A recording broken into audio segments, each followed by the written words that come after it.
Wamos Cruise, nagbenta ng mga mamahaling alahas, pati bahay for sale na rin.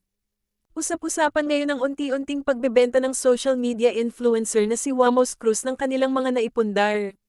Kamakailan lang ng iVlog niya ang kanyang pagbebenta ng mga ginto at diamonds na alahas kay Boss Toyo dahil nangangailangan raw siya ng pera. Hindi ko alam kung magkano tatawaran ni Boss Toyo. Actually kailangan na kailangan lang talaga namin ng budget ngayon kaya kahit ibaba namin ang presyo, ayos lang, saad ni Wamos sa vlog niya noong October 2. Nagtagumpay naman siyang maibenta ang mga alahas sa kaibigan ngunit hindi na nito idinetalye pa kung magkano ang kanilang napagkasunduang presyo. Hindi ganoon kalaki yung presyo. Basta nabente siya. Hindi siya ganon kalaki. Hindi rin siya ganon kaliit. Sakto lang. Pero okay lang at least nabente natin siya. Kailangan lang talaga natin ng budget ngayon.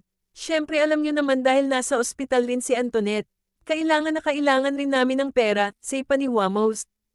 At matapos nga ang pagbebenta ng mga alahas ay kasalukuyan namang for sale ang bahay nila sa Cainta, Rizal. Ito ay based na rin sa post ng partner ni Wamos na si Antoinette Gail del Rosario. For sale. PM po ako dito sa profile ko, fully furnished, saad ni Antoinette. Nilinaw naman ng partner ni Wamos na ang dahilan ng PG bebenta ng kanilang bahay sa Rizal ay dahil nais nilang bumili ng bagong bahay. RF's reason for selling, bibili kaming bagong bahay, wag po tayo maiso, sabi pa ni Antoinette. Marami kasi sa mga netizens ang nagtataka kung bakit bigla na lang ang kanilang pagbebenta ng mga naipundar.